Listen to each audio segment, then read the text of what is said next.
kami enggak punya makanan hari ini. Oh iya enggak apa-apa. Diambil roti. Berapa ya? 10 orang diambil. 10 roti. Nah ini. Nanti bagi-bagi sama teman-teman ente. Doain aneh jangan lupa. Ya insyaallah khair. Apa yang terjadi? Nah orang yang nerima 10 roti itu, habis nerima 10 roti, dia ke belakang rumah. Makan tuh roti sendirian, 10-10-nya. Subhanallah, kepergok sama tuan rumah. Tuan rumah pas lagi ke belakang rumahnya, lihat nih orang sendirian ngabisin 10-10-nya. Dia marah, kecewa. Katanya itu jangan gitu. Kalau ente mau minta, ya minta aja jujur gitu, nggak usah pakai bilang 10 teman. Ente mau minta berapa roti, ane kasih. Kalau buat ente ane kasih berapa? Tapi jangan pakai alasan 10 teman, ukhuwah segala macam.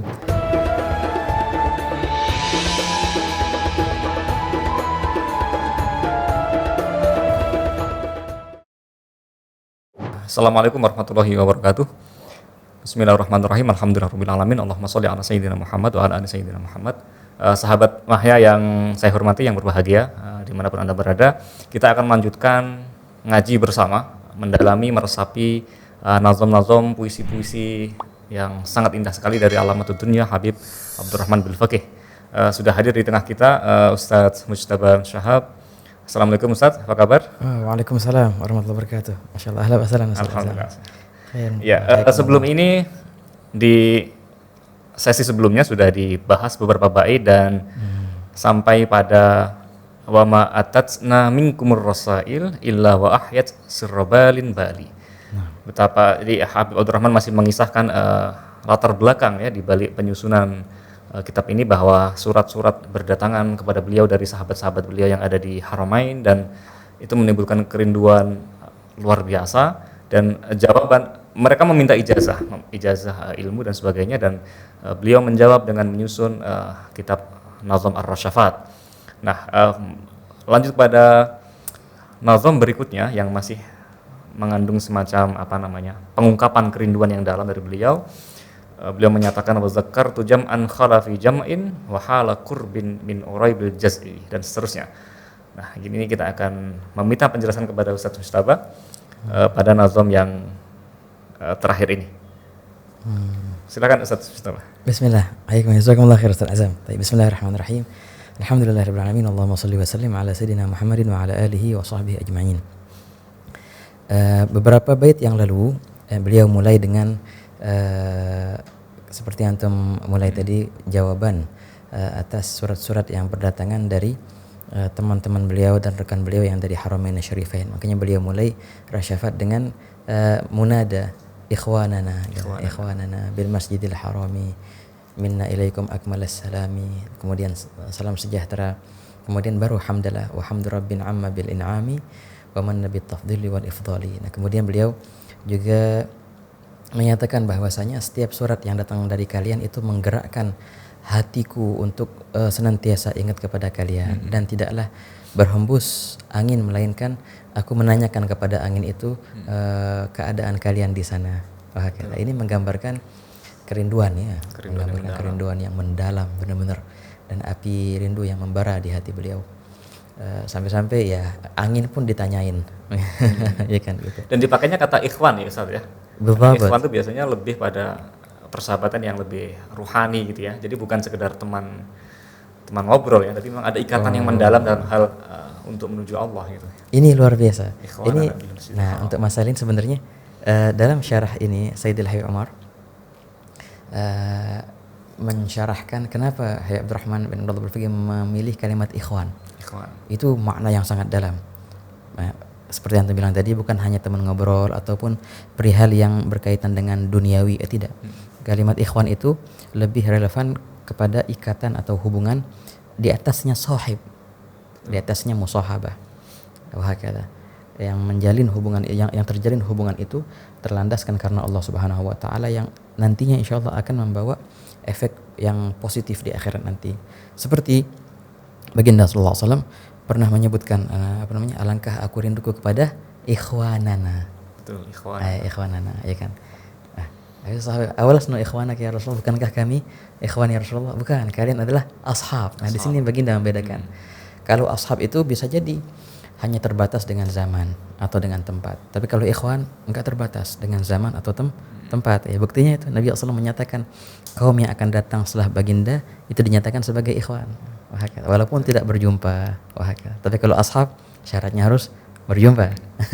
Jadi ikhwan itu lebih luas dan lebih tinggi maknanya. Dan ada makna kesucian di situ ya, mengandung makna kalam kesucian. jamil. Saya juga ingat peristiwa di zaman Nabi di mana beliau melakukan ta'akhi itu ya. Nah, Sahabat ini dipersaudarakan dengan ini dan Rasul dengan Sayyidina Ali bin Abi Thalib. Bizabat, sahih. Itu kan dari kata akhun juga. Dari kata akh, bizabat. Dalam perihal itu juga apa namanya al-ukhuwah fillah. Ukhuwah fillah. Ukhuwah fillah. Wal bughdhu fillah. Wal bughdhu fillah. Apa namanya min awthaqi ural iman. Al-hubbu fillah wal bughdhu fillah. Ada banyak kitab-kitab karangan masalah ukhuwah fillah itu. Ukhuwah fillah. Apa namanya? Nah, ini sebenarnya kalau kita sedikit membahas masalah ukhuwah ini Ustaz ya. Apa arti ukhuwah fillah itu ketika kita menjalin persaudaraan karena Allah Ta'ala? Imam Ghazali menyatakan atau mendefinisikan lebih tepatnya dengan definisi yang sangat luar biasa. Banyak kali kita mengira, oh ini kita sudah ukhuwah fillah. Kata Imam Ghazali, nggak mudah untuk mengaku tandanya ukhuwah fillah. apa? Tandanya apa? Beliau bilang gini, ukhuwah fillah itu yang benar-benar terjadi karena Allah Ta'ala. Karena pengen saling membantu di akhirat nanti. Kalau bukan karena Allah, kalau bukan karena surga, kalau bukan karena akhirat, nggak akan kita kenalan. Jadi kita kenalan ini semata-mata karena akhirat sana. Kalau seandainya akhirat nggak ada, nggak usah kenalan kita.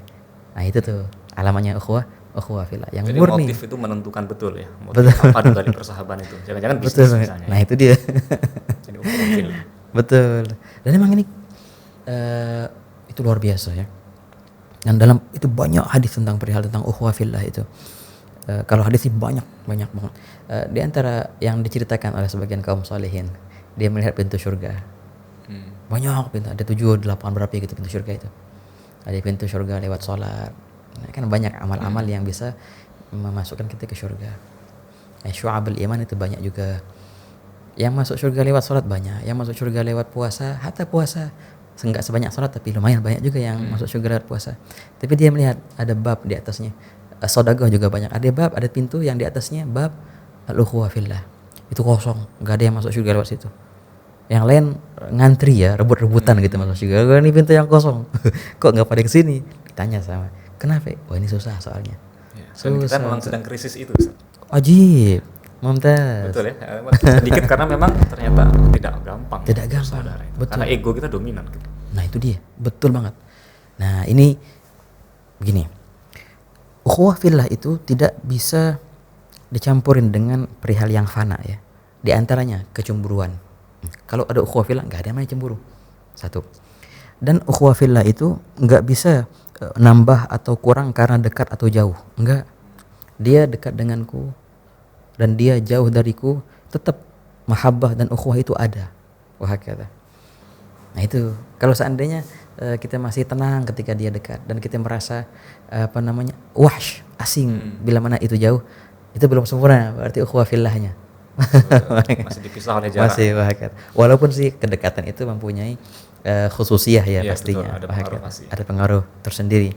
Tapi ukhuwah fillahnya itu enggak terpengaruh dengan itu sebenarnya. Wah, juga ukhuwah fillah ini dia tidak rela untuk maju ke kebaikan kecuali menggandeng temannya. Gitu perihal ini diibaratkan begini, kalau lagi di pondok atau lagi di madrasah di mana gitu. Inti bangun malam. Oke. Kan nikmat luar biasa munajat sama Allah di sebelum subuh itu di qiyamul lail. Sedangkan temanmu tidur. Kalau orang benar-benar menjalin ukhuwah fillah sama temannya itu, dia nggak bisa mencicipi kenikmatan munajat di malam hari kecuali temannya di sampingnya. Selagi dia rela, selagi dia selagi dia tega untuk membiarkan temannya dalam tidur, dia menikmati keindahan munajat fillah, itu cacat. Betul, masih ego itu berarti masih ada egoisnya. Wah, ala kulli hal. Jadi nggak heran kalau saatnya kita bilang ya susah emang ukhuwah fillah tuh ya, susah banget. Berarti ini bukan sembarang orang ya yang dimukhatab dalam ikhwanana bil Masjidil Haram ini. Memang orang-orang khusus. Dan nazamnya pun jadinya indah. Allahu Akbar. Ini juga Ustaz ada ini nih. Kalau ukhuwah fillah itu kan sebenarnya hubungan hati ya. Kalau seandainya sudah terjalin hubungan hati yang sangat-sangat kuat, itu efeknya sampai ke zahir, ke badan. Maksudnya gimana? Nah, begini, kalau seandainya temannya itu sakit, dia juga sakit. Temannya lapar, dia juga akan merasakan lapar itu. Itu kalau benar-benar sudah menyatu.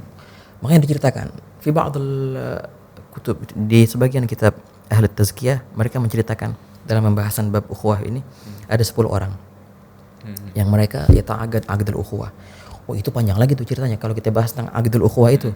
Siapa yang paling ajib membahas ini? Al-Imam Sya'rani dalam Al-Uhud dan Al-Uqud dan banyak lain. Lataif juga beliau membahas syarat-syaratnya bagaimana, apa yang bisa membatalkan. Wah, itu ruwet Masya Allah. Nah, tapi terlepas dari itu semua diceritakan ada 10 orang yang sudah menjalin ukhuwah fillah dan mereka lillahi ta'ala itu beribadah bareng-bareng khalwat di mana gitu. Suatu hari mereka kehabisan bekal. Wah, gimana nih? Nah, akhirnya satu orang di antara mereka bilang, "Syuf, aku kenal Fulan bin Fulan itu orang baik. Kita bisa minta pemberian darinya untuk kita, dan ente kabarin kita ini 10 orang. Kita ini 10 orang yang lagi khalwah fillah, dia pasti akan bantu." Oh, ya sudah. Maka diutuslah satu orang dari 10, diutus satu orang ke rumah orang yang dermawan itu. Masya Allah, orangnya baik. Diketok pintunya, dibukain, "Ahlan wa sahlan, ada hajat apa?"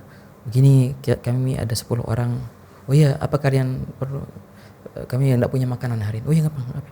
Diambil roti. "Berapa ya?" 10 orang diambil 10 roti. Nah, ini nanti bagi-bagi sama teman-teman ente, doain aneh jangan lupa. Ya, insyaallah khair.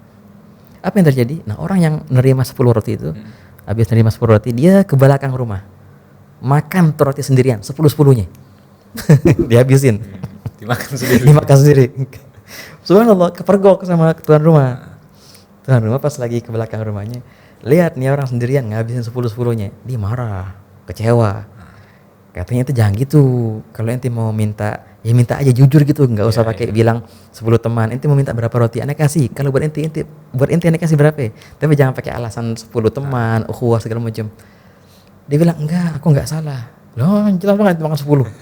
"Enggak, aku kenyang, teman-temanku juga kenyang di sana." Nah, begitu. Nggak masuk akal ini sama yang Sahibul Bait ini. Masa sih?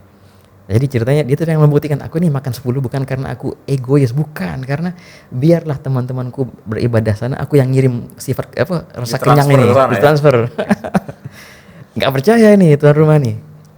Akhirnya tuan rumah bilang, "Coba buktikan."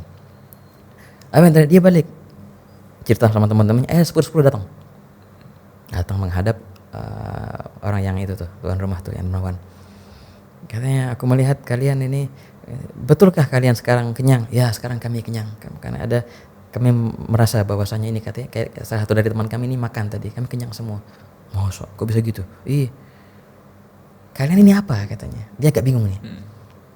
Akhirnya dia membuktikan, diambil satu dari mereka yang 10 itu. Nah, diambil silet sama dia.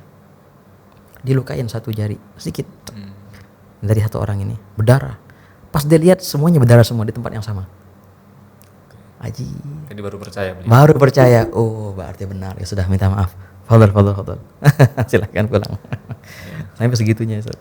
Itu sudah terlalu mendalam. Atau mungkin yang lebih bisa dikenal banyak orang, barangkali hubungan antara ibu dengan anak. Nah, itu kan nyetrum ya. Betul banget. Itu contoh paling. Betul banget. Itu contoh paling dekat. Betul banget. Ada beb sama ibu, anaknya pasti ada yang ngerasa apa gitu. Iya, itu contoh paling dekatnya sih, itu benar. Ikhwan. Fadhil Ustaz ke Nazam. Nah, bismillah Ustaz. Masya Allah antum. Engkau telah mengambil hatiku, dan itu adalah sebagian yang aku punya.